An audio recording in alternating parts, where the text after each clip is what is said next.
control. Breach in 5, 4, 3.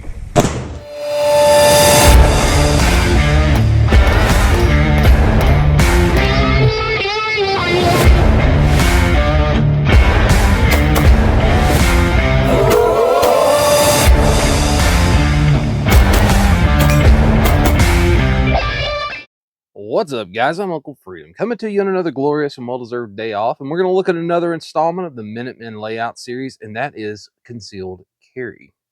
So if that sounds fun and interesting to you, go ahead and like, subscribe, tell a friend. The channel's growing. It's awesome. You need to find me or reach out to me. It's at Uncle Freedom 213 on Facebook or Instagram, or Uncle Freedom 213 at Outlook.com.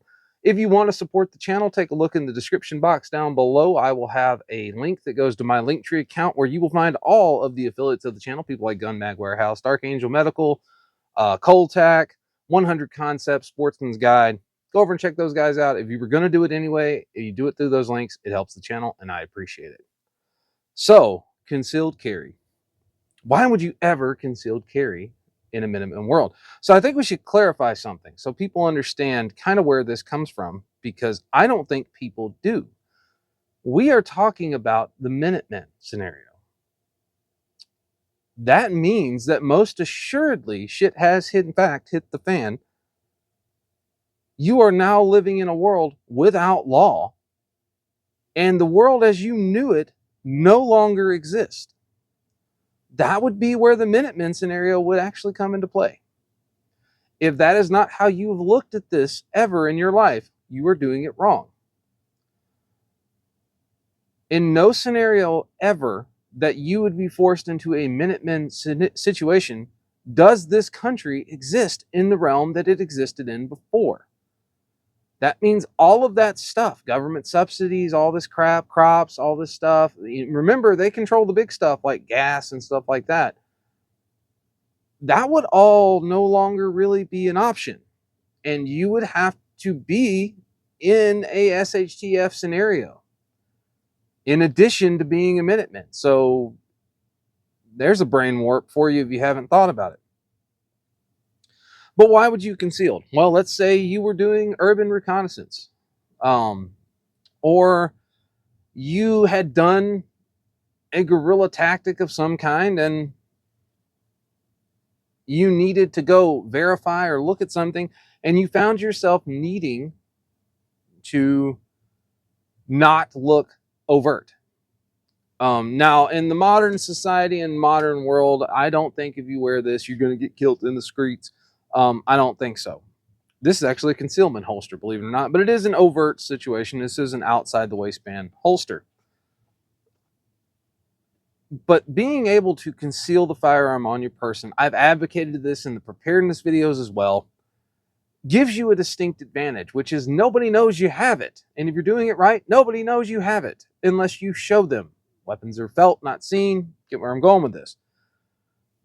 There is the one dynamic to this that you could do, which would be if you were, let's say this was your concealed carry or your only firearm, Glock 19, TLR1.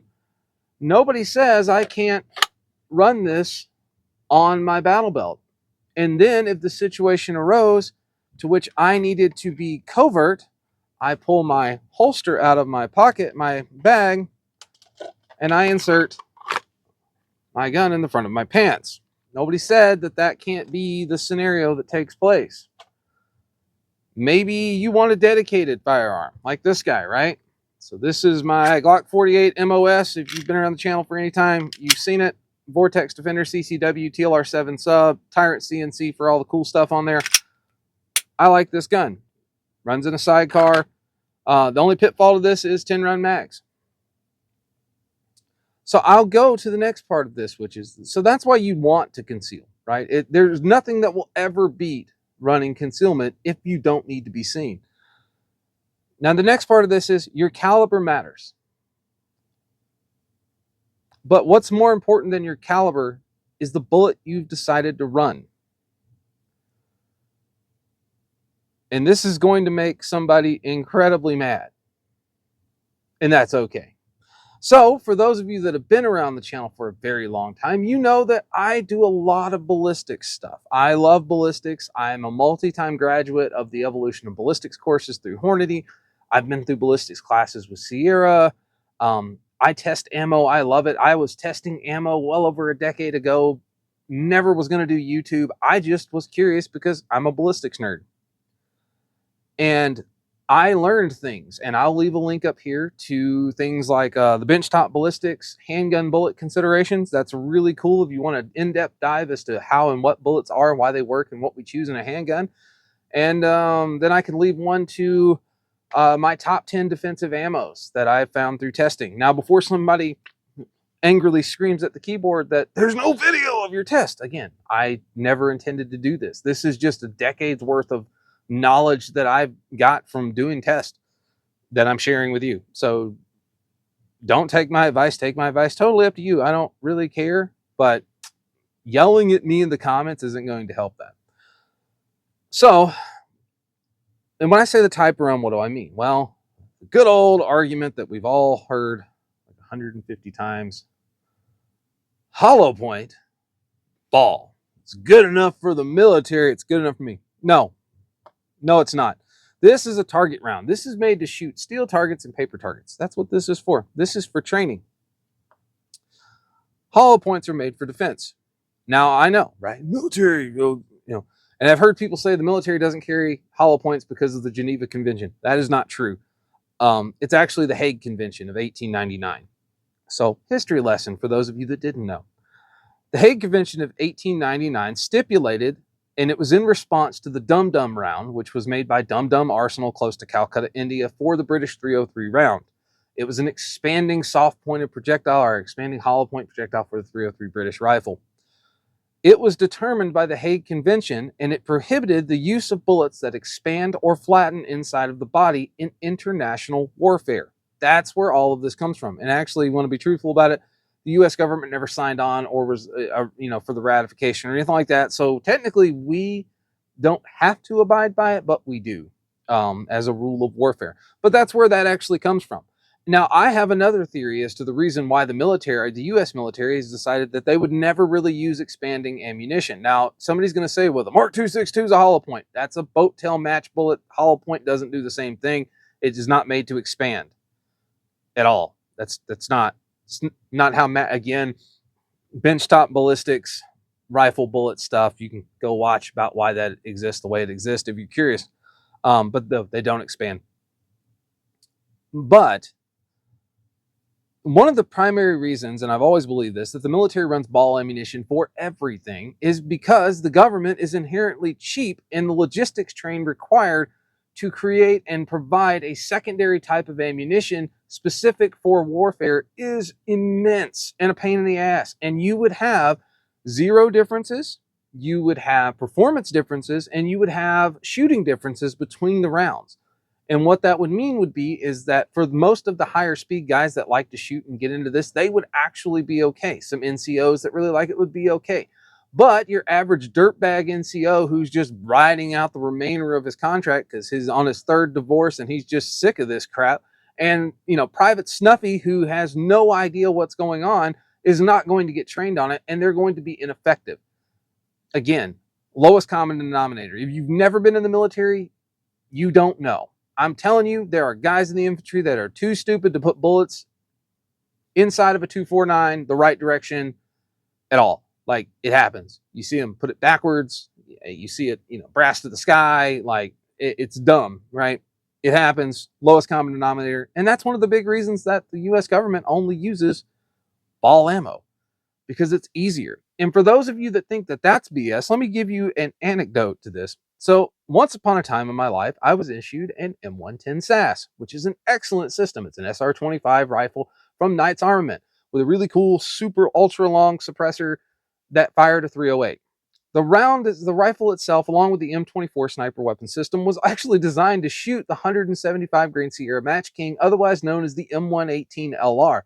I have shot far more D-linked 7.62 by 51 150 grain or 147 grain full metal jacket through one of those guns than I ever did M118 LR, because we didn't freaking have it and they couldn't get it to us So you just delinked it and used the other 308 stuff. That's the truth of logistics. If you tried to do this where it was a specific ammo, you would not get your crap 90% of the time. You would be shooting subpar stuff. I tell you right now, with the Mark 12, I have shot a whole lot of 855 out of it and not as much Mark 262 because it didn't come. That's how it works. That's how logistics works. That's the reality of this situation. So I have also heard the argument from people when it comes to selecting your ammunition. Now, here is an anecdote about this. Somebody will say that this is fake, and I encourage you to go look up the results because I am not wrong. If I were to take a calibrated ballistics gel block, not clear ballistics, reconstituted powdered pig, okay, real ballistics gel, and I were to shoot a 9, a 40, a 45, and a 357 SIG into that ballistics gel block, and I removed the bullet and did not tell you which one did which, you would not know. That's truth. That's real life. I know somebody's already yelling and screaming at the keyboard that 9mm expands, but 45 don't shrink. 45 is also slow and anemic. I mean, will it do the job? Yeah, about as well as anything else does, but I can do it twice as much if I'm running 9mm with less recoil and better accuracy and more of it. Carry what you want. What I'm saying is don't buy into that because it's not at all how like ballistics actually work. Even if you're running a 40, so like 180 grain Ranger T, right? That's a great round. I can shoot the crap out of that. I can do everything I want because I have lots of time and training on it. But I carry 9mm if I'm not at work, and I'm soon to carry 9mm at work.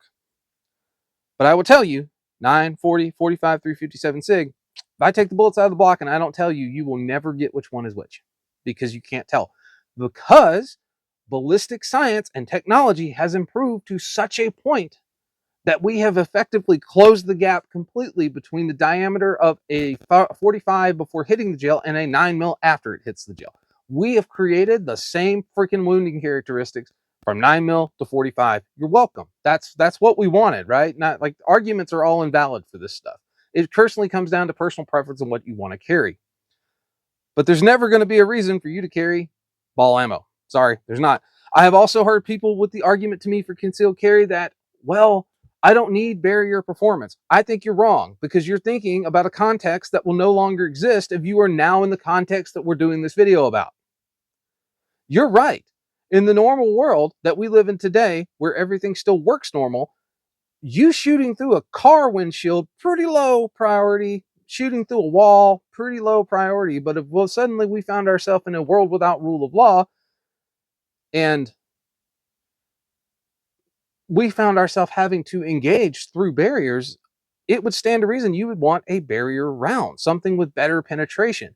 Now, it's not just barriers, because what if I told you that most of the people that get shot in Sims events get shot in their hands because they're holding the gun out in front of them and people threat focus? That would be right. But that also means if I were to shoot a real bullet at a bad guy and I hit his hand, now I'm going to go through his hand, through the magazine, and then into him. But then I also have to go through whatever he's wearing to get to that. What if I have to put a round through the arm or an oblique shot? Right? There's tons of options out there that make that 12 to 18 inch penetration super important for you to pay attention to. It's not just a number on a piece of paper. It's not. Regardless of how you feel about the FBI and their standard testing protocols, I don't really care. I'm telling you, in real life, those numbers exist for a reason, and that reason is because there is almost no such thing as a direct on shot. I mean, hell, if you're anywhere that's cold, you might be shooting through 4 layers of Carhartt, 2 layers of thermal, and their natural, tactical winter weight they're carrying before you get to anything vital. You might traverse a foot of crap and never get to the thoracic cavity.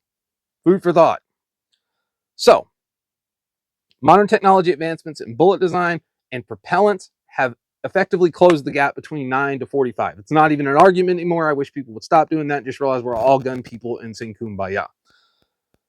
So, when we start talking about your concealed carry firearm, reliability is king. Why in the world, in an environment where you were counting on something to save your life, would you ever go cheap on something that wasn't reliable? Reliability is the king. If I take it out of my pants, I need it to work. I need it to work every single freaking time. Glock, CZ, FN, SIG on occasion, depending on which SIG you've got, right? Just facts. They're the kings of reliability for a reason. They just freaking work. I don't know. I haven't shot the Echelon yet, so jury's out on that. But reliability is going to be king for this. The next one is going to be, this is not an individual thing. Okay? Okay, I'm ready to go. Got my concealed carry. This is not an all-inclusive thing. There are things that should happen with the concealed carry. I firmly believe if you have the ability to take a light, you should have a light. If you can have a red dot, I'd say you need a red dot. If there's something that makes you shoot better, like a flared magazine well, put a flared magazine well on it. But you're not going to take this and stick it in your pocket or in your pants and run this gangster style, because you're going to end up blowing a hole in your butt and you're going to have a second one, okay? This is a system. So in addition to your firearm itself, you're going to need a holster. I am an appendix carrier. I do not carry 3-4 o'clock very often at all, because here is a much less efficient motion than this. Just from a biomechanics standpoint, this and this are very different, and one is way faster than the other. This is always going to be faster. I carry appendix. I like a bunch of different companies: Tier 1 Concealed, Tenacor, T-Rex Arms, Bekinetech holsters. This is a T-Rex Arms. This is a Sidecar 2.0. You can see I have a spare magazine.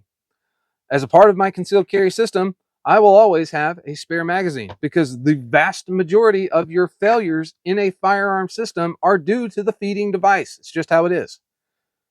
You not carrying an extra one effectively turns you into a single shot semi-auto handgun guy. So carry a spare magazine. Always carry a spare mag. Personally, for me, if I'm going to carry something with a spare mag in it, this is a Glock 19. This is a 19X mag. This is a 19 round mag in comparison to the 15 rounder in the gun. That is easy for me to justify, because it's no harder for me to conceal.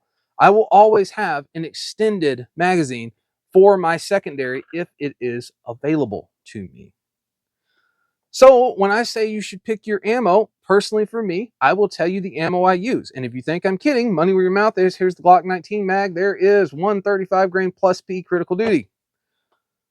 Here's the 48 mag, 135 grain critical D plus duty. Here's my CZP07 mag, 135 grain critical duty plus P.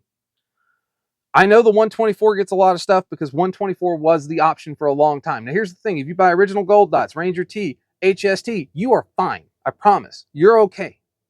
But there is a caveat to critical duty, and I will tell you what it is. 124 grain plus P critical duty was actually designed to fire out of a subcombat firearm. Glock 26, Glock 43, 43X, CZ or SIG P365. The reason it was designed that was to give full barrier performance and penetration to a backup weapon system for an officer. Anything that's around 4 inches or greater, 135 grain plus P, that is what it's optimized to work out of. So your Glock 19, Glock 48, CZ P07, P09, Glock 17, doesn't matter. 135 grain plus P is designed to work there. But again, if you're doing 124 grain plus P HSTs or gold dots, original gold dots, not G2s, you're not going to go wrong. They're all good. They're all proven barrier performance rounds. Because again, this world that we're discussing is not the world we currently live in. Right? I'm a cop. I have to have barrier performance. The likelihood of me shooting a dude through a windshield, pretty freaking high. Okay? The average civilian doing it, probably pretty low. Flip the script, and now we're without rule of law in a Minutemen environment. You shooting through a windshield just became a whole lot more practical. So, food for thought. The next part of your system you're going to have is you always need a light on your gun if your gun takes light. There are only really 3 options out there that I will ever recommend. That is Surefire with the U-boat, the 300U, 300 Turbo, Streamlight with the TLR7 for a concealed carry gun, or the 7 Sub for a concealed carry gun. But if you're going to run it on a duty gun, TLR1 HL all the way, all the time. Why would you ever put a smaller light? TLR7 is not a duty grade light. It is not, is a concealed carry light. TLR1 is a duty grade light. The next one would be the Mod Light PL350. Those are freaking awesome. Chef's kiss. I left mine upstairs. Otherwise, I'd show you. Always have a gun on your light. Streamlight, Mod Light, Surefire. Those are your options. Red dots are a cheat code for a handgun. Here's the thing. I love shooting iron sights. I am incredibly fast, accurate, and efficient shooting iron sights. I am really good at it. That's toot your own horn. I have a crap ton of time on this. And as somebody that loves shooting iron sights for the rugged reliability and durability of those things, I will tell you that this is a freaking cheat code. I can sit back at 50 yards and start putting them all inside of a freaking 8.5 by 11 sheet of paper because of this freaking dot. This is a cheat code. If you threat focus and you pull up to stare at your threat and bring the gun out, you will see the dot every freaking time. Cheat code for learning how to do that the right way. It will also make your grip more consistent, and I am faster on iron sights because I shoot red dots a lot. Red dots are a cheat code. They're more than durable enough now to have on your duty gun or your concealed carry gun. Don't believe, just buy a good one from a good company.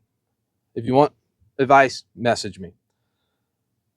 The next part of your system is a handheld light. It gets dark half of every day. It's a guarantee. We put a light on our gun because odds are if we drew the gun and it's at night, we need to see what we're pointing it at. That is where your weapon mounted light is useful because it allows you to use your other hand to support the firearm. But I will tell you that having a good handheld light, a very bright, powerful handheld light, is ultra important. I run therm switchbacks on all of my lights. So cloud defensive duty, right? Cloud defensive MCH HC. If I have this out and I am looking at something because I'm a normal everyday average Joe in this apocalyptic world we're walking through, and I am looking at whatever's going on, but now I have hit you in the face and blinded you and drawn my pistol, I can flip this out of the way and get my full grip and activate my weapon mounted light. Ring really helps. Therm switchback is awesome. They are not an affiliate of the channel, but I absolutely adore Therm. You can go back and check out my battery storage video. I use a lot of Therm products. I highly recommend them. I believe in them. I think they're amazing. But having a good, solid, high quality, very bright, high candela handheld light is ultra important because you can de-escalate, do a lot of things with that light before you ever even bring your gun into play. You can also create and take away visual horizon while you draw the gun so they'll never see it happening.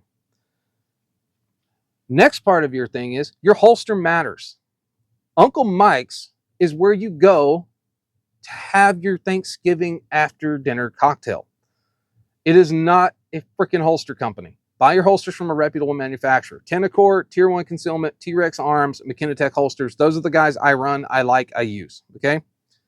I don't care how you feel about Lucas from T-Rex Arms. This is a dope holster. Just how it is. And Safariland, the new Incog, really cool. Next up, if you are carrying one of these that is designed to put holes in things, there is a high likelihood if you get into it, because gunfights don't work like TV, you might get shot. And if you start leaking out your life-giving hydraulic fluid, you might need the ability to stop that in your own self so you don't die in the middle of this. So if you're going to carry this, part of your concealed carry rig should always be an IFAK. I will not hesitate. I will not deviate. You will carry an IFAK. 100%. This is the easiest, best insurance you'll ever have. IFAK. I will tell you right now, if you do not understand an IFAK, the March algorithm, what goes into it, how to stage a tourniquet, go back. I will link this up here. Medical stuff, right? There's a playlist where I go over everything in the March algorithm, how to set stuff up, how to stage your tourniquet. Please go watch it. None of those videos, I don't believe any of them even have monetization. I took it off of it because it's important. So go watch it. So there we go. Carry medical gear at the very minimum tourniquet. Very, very absolute minimum tourniquet. Very minimum. Tourniquet and some compressed gauze. But if you can carry a whole IFAK, this is a Dark Angel medical ankle trauma kit. I love this thing. This is how they come set up. So soft TY, hyphen vents, 4-inch trauma dressing, quick clot, gloves. Super simple. Elastic ankle cuff, very comfortable, well worth your money. Dark Angel Medical, I think there's like 150 bucks. Excellent, worth the money. I carry that on duty and I adore it. So on to the next part of this is in the Minutemen world, having that second weapon, as I pointed to you, your secondary weapon system, so on your battle belt, being the concealed carry gun has really distinct advantages. It means you don't have to carry two guns. It also means that you have commonality between all of the mags you have for your fighting handgun and the handgun you're carrying in your pants. So that's where things like the Glock 19, Glock 45, Glock 17, Glock 22, P07, P09, these all come into effect if you can actually fit them into your pants and carry them as your concealed carry gun. You have effectively made your logistics a lot easier to accomplish. Because here's the reality. In any kind of a war or fight environment like that, the side that wins is the side with better logistics. 100%. Like, you can have the best fighters in the world, but if they run out of freaking bullets, they ain't going to win. You want to know why we got our ass kicked all the time in the mountains in Afghanistan? Because the logistic train was like 12-year-old boys that ran at the speed of Mach Jesus up the hill and brought magazines and water to those old men that kept shooting us while they were herding goats. That's how they win. Logistics, man. Logistics are how you win battles. And effectively in guerrilla warfare, if you can disrupt the logistics train, that is how you win against a superior force. So on to my last point about your concealed carry is you should be spending an inordinate amount of time in comparison to other things, dry firing and live firing, from concealment, not just from concealment, but in different seasons, wearing other clothing, in the rain. Here's the deal. If it's wintertime, what are we all wearing? We're wearing gloves. If you never shoot your handgun with gloves on, you're going to shoot like crap the first time you draw with that on. You need to practice with this stuff. You need to do it. You may realize that you can't manipulate the controls because you've got gloves on. You may realize that while this looked really cool, it has no grip in the rain. But you only find that out if you go out and do it in the rain, in different environments, and practice it. In a scenario where you are concealed carrying a firearm, this is now a primary weapon system. This is no longer a secondary or backup. This is a primary fighting system to get you out of whatever you're into and away from it. If you've got your M4 on you and your body armor, well, obviously you don't need your handgun drawn. You have a rifle. But if you have gone to the point where we are concealed moving throughout the world and suddenly you find yourself in an engagement, this is a primary weapon system and you should train accordingly that it's a primary weapon system. You should be just as proficient on this as you are your rifle. And if you're not, you've got an imbalance. Go work on that. So guys, hopefully you found this informative. If you've got questions, don't hesitate to reach out. I know it's a lot of information to digest. I'm going to look at making some sheets that I email out or whatever. So anyway, take care of yourself. Take care of each other. Hopefully you enjoyed this. I'm Uncle Freedom. And until next time, I'll see you later.